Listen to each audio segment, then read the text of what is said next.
கிருபை பெற்றவளே வாழ்க, ஸ்திரீகளுக்குள்ளே நீ ஆசீர்வதிக்கப்பட்டவள்.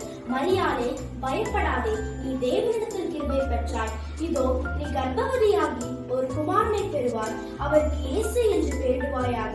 அவர் பெரியவராயிருப்பார், உன்னதமானவருடைய குமாரன் எனப்படுவார். கர்த்தராகிய தேவன் அவருடைய பிதாவாகிய தாவீதின் சிங்காசனத்தை அவருக்கு கொடுப்பார்.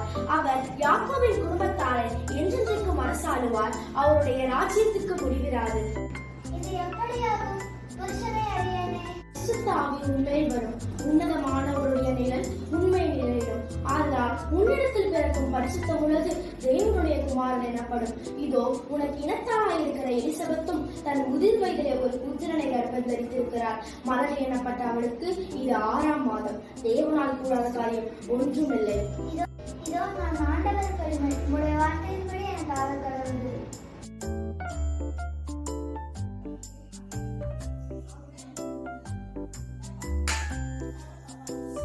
தாவீதின் குமாரனாகிய யோசேப்பே, மனைவியாகிய மரியாளை சேர்த்துக் கொள்ள ஐயப்படாதே. அவளிடத்தில் உற்பத்தியாயிருக்கிறது பரிசுத்த ஆவியினால் உண்டானது.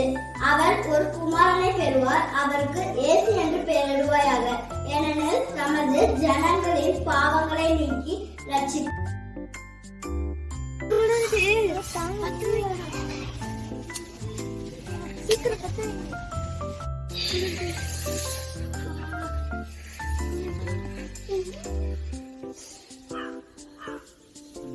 அங்க பாரு, வெளிச்சமா இருக்கு.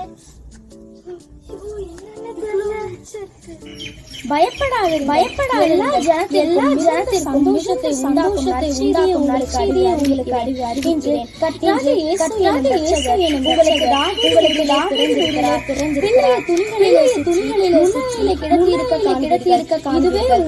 இதுவே உங்களுக்கு அடையாளத்தில் இருக்கிற தேவனுக்கு மகிமையிலே சமாதானம் மனுஷர் மேல் அவர் உண்டாவதாக. ஆம்.